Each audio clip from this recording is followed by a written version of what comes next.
पूरे हिंदुस्तान में रोड पर नमाज अदा की जाएगी इंशाल्लाह। नमाज पढ़नी आवश्यक है, हम उसको रोकेंगे नहीं, लेकिन सड़क पर नहीं। योगी ने नमाज पढ़ने से रोका। इससे दो काम होते हैं इनके। एक काम ये कि महंगाई के मुद्दे पर ध्यान नहीं जाए, कांग्रेस सड़क पर है, ध्यान नहीं जाए। हम लोग यहाँ बैठकर प्रेस कॉन्फ्रेंस कर रहे हैं 1-1 घंटे की, उस पर ध्यान नहीं जाए। देखो जी अंकल, कांग्रेस सड़क पर है ये सब जानते हैं, लेकिन कांग्रेस सड़क पर क्यों है ये नहीं बताओगे आप।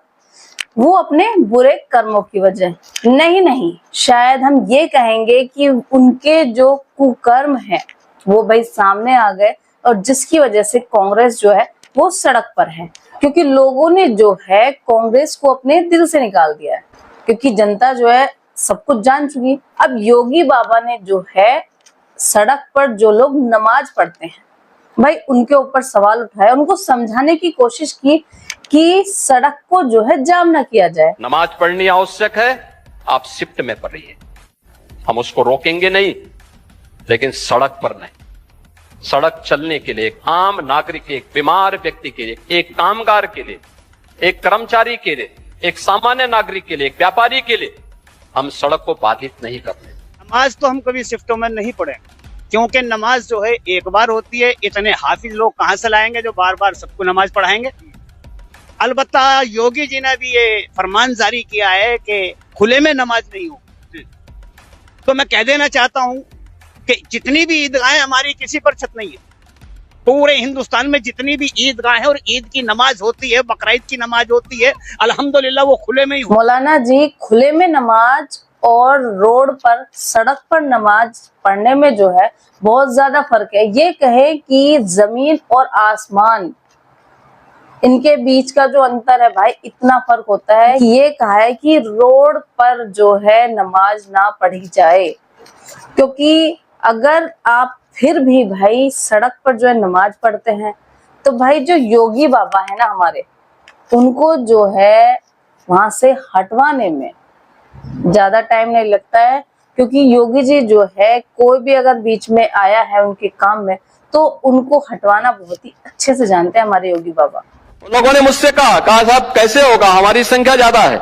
हमने कहा शिफ्ट में कर लो, तुम्हारे घर में रहने की जगह नहीं है तो भाई संख्या नियंत्रित कर लो, और नहीं है सामर्थ्य क्यों बेकार आगे संख्या बढ़ाई। इस बात पर जो है कोई मौलाना बात नहीं करेगा, कोई पार्टी बात नहीं करेगी, कि एक ही लॉजिक रहता है उनके पास कि बच्चे जो है वो अल्लाह की देन है। चाहे आप किसी से भी पूछ लीजिए, हर किसी की जुबान पर एक ही शब्द रहता है कि बच्चे जो है वो अल्लाह की देन है। जनसंख्या कम करने का नाम नहीं, तो अल्लाह की देन है भाई। अब इसमें क्या, अल्लाह की देन है। हाँ अल्लाह की देन है, मतलब बच्चे अल्लाह की देन है। अल्लाह की देन है। मतलब ऐसा क्यों कहा जाता है? ये सब जो हैं यही बात कहते हैं कि बच्चे अल्लाह की देन है। मैं अल्लाह दे रहा, अब ऐसा कहते अल्लाह की देन ना। कितने बच्चे होने चाहिए फिर? हमारे अल्लाह की देन है, जितने भी दे 10 हो 12 हो 25 हो जितने भी हो, हमारे यहाँ बच्चे बंद नहीं होते। योगी जी कह रहे हैं जनसंख्या बढ़ रही है तभी तो काम नहीं। क्या मतलब? जी मैडम जी, आप बिल्कुल सही कह रही हैं आंटी जी कि हमें जो है योगी से क्या मतलब है, हमें सरकार से क्या मतलब है।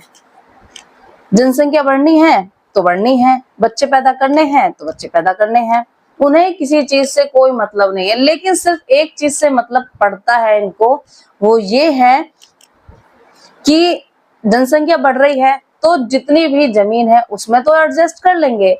लेकिन जब भाई सरकार की तरफ से जो है राशन मिलता है, अब उस पर जो है सवाल उठ रहा है कि उस पर जो है ये सवाल उठ रहा है राशन को कि भाई राशन जो है बढ़ाया जाए। 5 किलो राशन एक महीने में थोड़ी चल जाता है। और क्या चाहिए? ये एक आदमी का 5 कम से कम इतना तो हो गया 15 किलो आदमी एक महीने में एक आदमी खा तो ले। तो सरकार एक आदमी को महीने में 15 केजी दे। 5 क्यों नहीं दे सकती? पिछली सरकार कितना देती थी? 5 यही मिलता है। पहले घी भी मिलता था, तेल भी मिलता था, चावल। पैसा देना पड़ता था कि फ्री में मिलता था?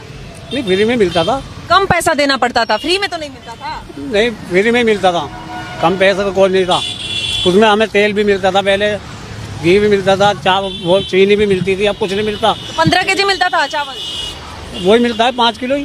पहले 15 केजी मिलता था? नहीं 5 किलो मिलता। 5 किलो जो गेहूं मिलते हैं एक व्यक्ति के, तो क्यों ना उसको 15 किलो, मतलब कि पेट भर के जो संख्या बढ़ी है भाई, कम से कम पेट भर तो जाए जनसंख्या का।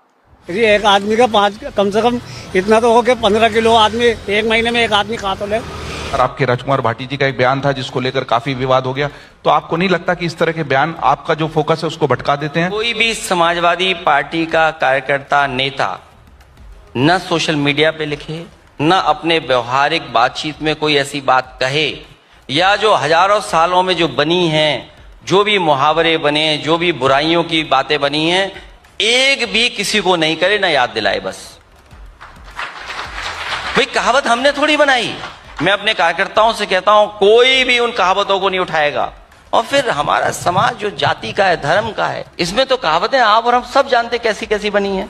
लेकिन वो सार्वजनिक मंचों से कोई जवाबदार व्यक्ति जब कहता है, फिर मैं आपके मंच का लाभ उठाते हुए आपने मुझे बुलाया, उसके लिए मैं धन्यवाद देता हुआ अपने कार्यकर्ताओं को इस मन से कहता हूं कि कोई भी बात ऐसी न कहे जिससे किसी को ठेस पहुंचे, कोई हमारे भाषा व्यवहार से क्रोधित हो। हमें धैर्य के साथ, अनुशासन के साथ इस लड़ाई को जीतना है, क्योंकि इस बार जनता हम लोगों को जिताने जा रही है। जनता भी बहुत ही बढ़िया तरीके से समझ रही है जो आपका एक घटिया बयान है, जिसे आप गोल गोल गोल गोल घुमाकर जो है आप दिखा रहे हैं, आप बता रहे हैं कि आप जो है आखिरकार अपनी बातों किस तरीके से स्पष्ट कर रहे हैं। तो जनता इतनी बेवकूफ नहीं है कि आपकी जो गोल गोल बातें उनको भी अच्छी तरीके से जान रही है, समझ रही है। और पश्चिम बंगाल में जो सीएम बने हैं भाई, मतलब सरकार का काम इमाम मुआज्जम पुरोहित का भाता डिस्ट्रीब्यूशन है, ना एडुकेशन का अच्छा करना है। इमाम मुआज्जम को भाता देना है, ना नौकरी देना है। आज कैबिनेट ने सब रिलीजियस भाता बंद कर दिया। कितनी चोट मारोगे आप, कितनी। माना कि सरकार का भाई बिल्कुल ये काम है कि भाई सड़क अच्छे से करवाना, मतलब लोगों को रोजगार देना, ये सरकार का सबसे पहला काम है। अपने जो राज्य है उसको अच्छे से रखना है, ये सरकार का पहला काम है। ममता बनर्जी ने तो जो है वहाँ के जो मौलाना थे उन सबको भाई भत्ता दे देकर उनको मतलब अच्छे से भाई खिला पिलाकर जो इतना मजबूत कर दिया।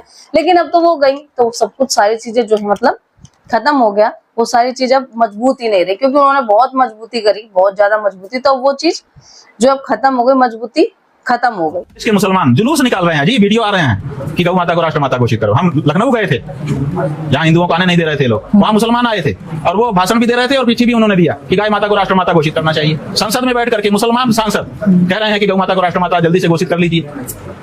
कहाँ विधर्मियों से इस समय खतरा नहीं है, इस समय तो इन अधर्मियों से खतरा है, कालनेमियों से खतरा है हिंदू धर्म। बाकी तो सब बोल रहे हैं, ईसाई बोल रहे हैं, मुसलमान बोल रहे हैं। दोस्तों अब ये महाशय जो है गाय को लेकर जो है, जो हमारी गौ माता है उसको लेकर जो है एक बड़ा सा बयान दे रहे हैं कि भाई गाय जो है अब तक जो है मतलब उसको काट कर मतलब उसका मीट मांस जो है इस तरीके से मतलब वो उसकी बलि दी जाती थी।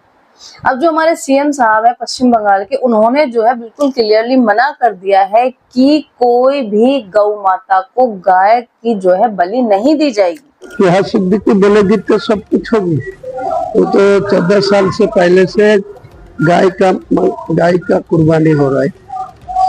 इतना सारे 37% मुसलमान गाय का गोश्त खाते हैं। कुर्बानी होगा, गाय का भी होगा, बकरी भी होगा, ऊँट भी होगा। तो सारे जो पशु है कुर्बानी के लिए जो जायज है, जो कुरान में जो लिखा हुआ है वो कुर्बानी, गाय की जो है कुर्बानी नहीं दी जाएगी। तभी ये जो एक महाशय है ये सामने जो है निकल कर आए हैं भाई। और उसके बाद जो है ये एक और गुरुजी कह रहे हैं कि गौ माता को राष्ट्र माता जल्दी से घोषित कर लीजिए। कहाँ विधर्मियों से इस समय खतरा नहीं है, इस समय तो इन अधर्मियों से खतरा है, कालनेमियों से खतरा है हिंदू धर्म। तो ये जो गुरुजी हैं इन्होंने ये एक बात ये सही कही है कि देश को जो है कालनेमियों से जो है बहुत ज्यादा खतरा है। अब खतरा कितना है और आगे और कितना बढ़ेगा ये आगे वक्त बताएगा। तो दोस्तों इस वीडियो के बारे में जो आप क्या कहना चाहते हैं कमेंट करके जरूर बताइएगा। चैनल को जरूर सब्सक्राइब कीजिएगा। तो थैंक्स फॉर वॉचिंग।